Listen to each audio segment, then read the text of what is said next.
오늘 제가 봉독한 말씀은 38절에서 40절의 말씀은 서기관들로 대표되는 유대 지도자들의 위선을 책망하시는 말씀이고요. 41절에서 44절의 말씀은 가난한 과부의 헌금을 통해 하나님께 대한 올바른 헌신과 감사가 무엇이고 진정한 감사가 무엇인가를 한번 잠깐 생각해 보려고 합니다. 그 당시 서기관들은 높은 지위에 있었고 존경받는 지위에 있었습니다. 잔치가 있어도 높은 자리에 앉아 있는 사람들입니다. 그런데 그들의 문제는 자신들이 높아지면서 교만해지는 데 있습니다. 40절 말씀에 보시면 그들은 과부의 가산을 삼키며 외식으로 길게 기도하는 자니 그 받는 판결이 더욱 중하리라 하셨습니다.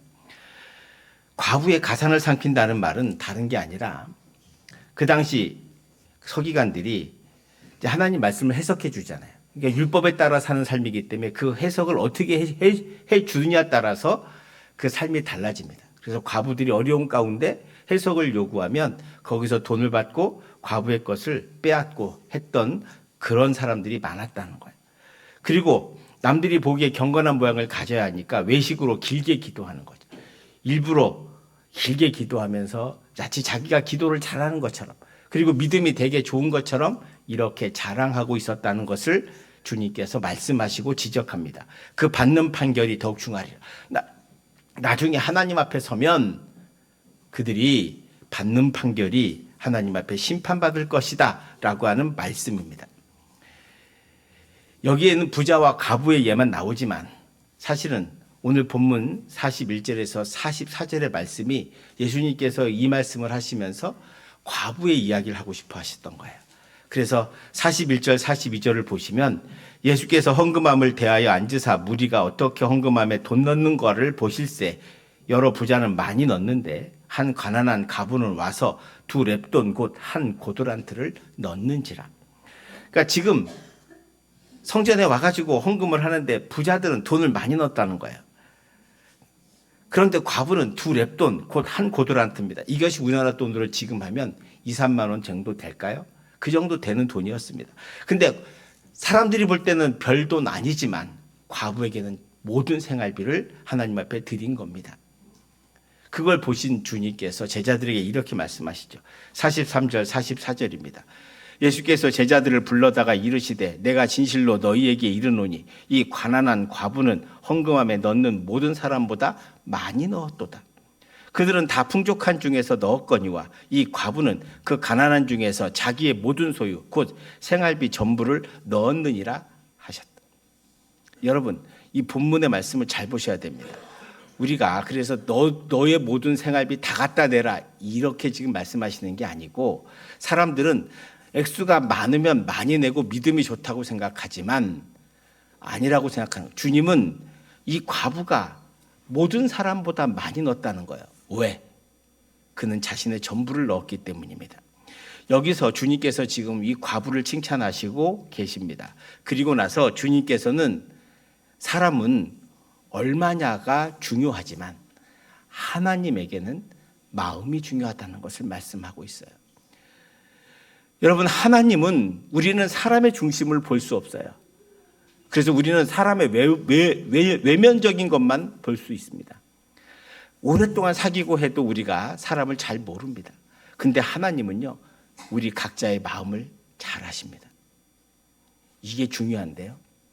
우리가 사람은 속일 수 있으나 하나님은 속일 수 없다는 것을 기억하셔야 됩니다.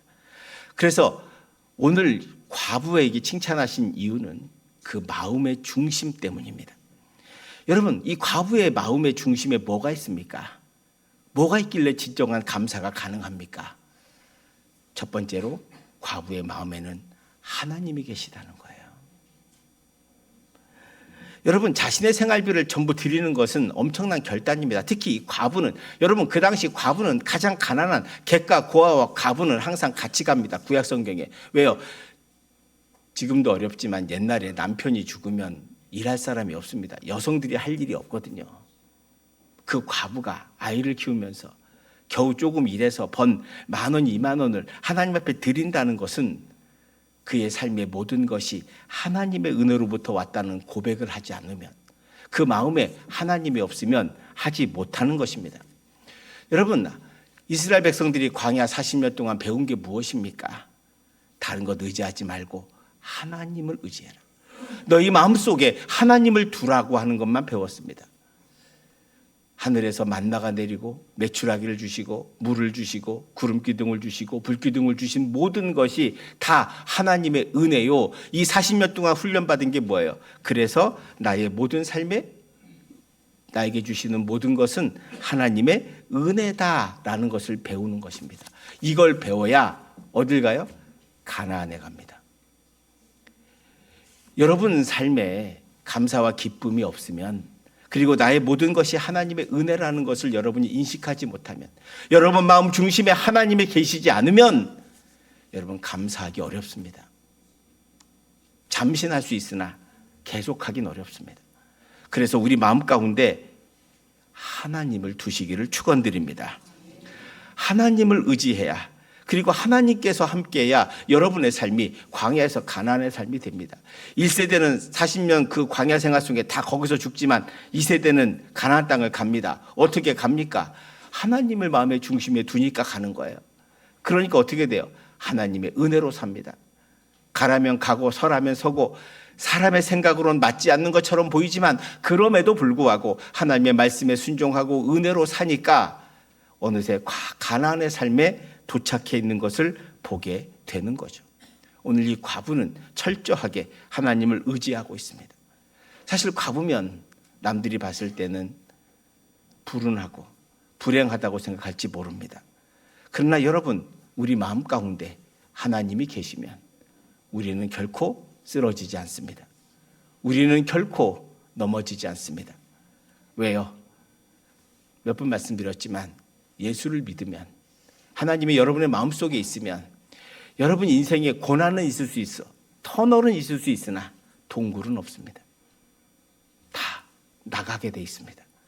그게 하나님의 은혜요, 하나님이 함께 계실 때 주는 축복임을 믿으시기를 축원드립니다. 두 번째로, 과부의 마음에는 하나님이 자신의 인생을 인도한다는 확신이 있었기 때문입니다. 자기 생활비 모든 걸 드리는 것은 자기의 모든 걸 드리는 거죠. 사람이 물질을 되게 좋아합니다. 그 물질에 매여 살잖아요. 물질이 많으면 기분 좋고 물질이 없으면 괴롭고 힘들고 고통스러운 것이 우리 인간의 삶입니다. 우리 모두는 같습니다. 그럼에도 불구하고 이 과부는 자신의 모든 걸 드림으로 내 삶을 인도하는 분은 하나님이심을 보여주고 있습니다. 예수님이 칭찬하는 것은 바로 그 부분을 칭찬하는 거예요. 그 과부의 마음에 하나님이 계실 뿐 아니라 그 하나님께서 우리 삶을 인도해 주신다는 걸 믿는 거죠. 오늘 올해도 여러분의 삶을 인도해 주신 분이 누굽니까? 하나님이십니다. 내 힘과 내 능력으로 사는 것처럼 보이지만 천만의 말씀입니다. 그런 건 없습니다. 당연한 것은 하나도 없음을 우리는 알아야 합니다. 내 인생에서 당연한 것은 하나도 없고 오직 하나님이 주시는 은혜요, 하나님이 주시는 감사가 우리 삶의 전부입니다. 그걸 깨달을 때 우리는 진정한 감사를 할 수 있습니다. 사랑하는 성도 여러분, 여러분의 마음속에 누가 계십니까? 하나님이 계시기를 주님의 이름으로 축원드립니다. 여러분 인생에 당연한 것이 없다는 것을 아는 것, 그것으로부터 은혜를 시작하고요. 여러분, 우리가 나이가 먹으면 의료비가 많이 듭니다. 우리나라에서 지금 대부분 연세 드신 분들이 병원에 많이 입원해 계십니다. 돈도 많이 쓰죠. 여러분 가만히 보세요. 아프고, 근데 젊은이도 아플 수 있어요. 중년도 아플 수 있어요. 우리 인생의 건강은 아무도 자신할 수 없습니다. 그래서 늘 감사하고 사시는 거예요. 내가 조심한다고 되는 건 아니에요. 아이작 월튼이 이런 간증을 했습니다. 하나님께서 거하시는 곳이 두 곳이래요. 하나님께서 거하신 곳이 두 곳인데 하나는 천국이고요, 다른 하나는 겸손한 인간의 마음이랍니다. 사랑하는 성도 여러분, 여러분이 교만하지 않고 내 능력으로 살았다고 생각하지 마시고 하나님의 은혜로 산다는 것을 잊지 마십시오. 그러면 하나님이 여러분과 함께 하십니다. 과부의 마음에 함께 하신 것처럼 여러분의 마음에도 하나님께서 함께 하시면 여러분의 삶이 가난의 삶으로 변화되고 여러분의 삶이 불평과 원망의 삶에서 은혜의 삶으로 변화될 줄 믿습니다. 사랑하는 성도 여러분, 한번 2023년을 되돌아보시기 바랍니다. 교회적으로도 여러분 개인적으로도 평탄했다면 이거야말로 하나님의 은혜임을 감사하셔야 되고요. 고난 속에 있음에도 불구하고 여러분 이 자리에 우리가 있다는 것은 하나님의 은혜로 있다는 것을 기억하시기 바랍니다. 올해도 많은 장례를 치르면서 갑자기 돌아가신 분도 있고 그런 것도 우리 많이 봤잖아요. 그러므로 우리 모두 추수감사 주일에 내게 거둔 것만 감사하지 마시고 내가 살아있는 것도 감사하시고 내 인생에 당연한 것 하나 없이 여러분의 가정과 여러분의 자녀들, 여러분의 생업이 모두 하나님의 은혜임을 기뻐하고 감사하는, 그래서 여러분의 마음속에 모든 것이 하나님의 은혜다라고 고백하는 그런 삶이 되시기를 축원드립니다. 한번 우리 따라해 보세요. 하나님, 감사합니다. 할렐루야. 기도하겠습니다. 사랑의 하나님, 감사합니다. 아버지 하나님, 감사합니다. 내 힘과 내 능력으로 산 것 하나도 없음을 고백합니다. 오직 하나님의 은혜로 여기까지 왔음을 고백합니다.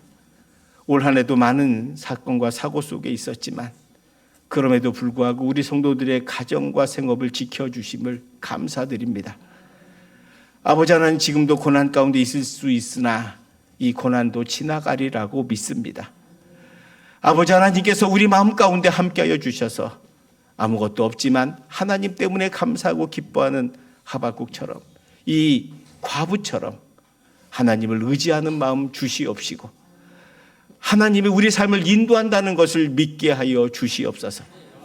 그래서 우리 삶에 당연한 것 하나 없고 모든 것이 하나님의 은혜임을 고백하며 하나님의 은혜에 기뻐하며 하나님의 은혜에 동참하는 우리 성도들 다 되게 하여 주시고 아버지 하나님, 남은 생애 가운데도 우리 성도들의 가정을 지켜주시고 생업 위에 크신 은혜 베풀어 주셔서 마음에 하나님을 두고 살아 진정한 감사의 삶을 살아 우리 성도들의 삶이 광야가 아니라 가나안의 삶이 되게 하여 주시옵시고 천국의 삶이 되게 하여 주시옵소서.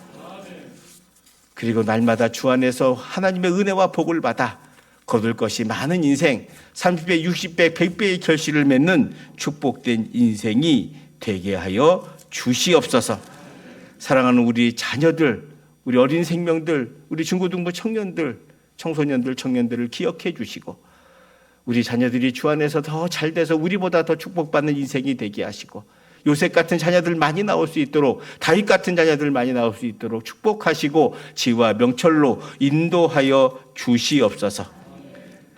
감사드리며 예수님 이름으로 기도하옵나이다. 아멘.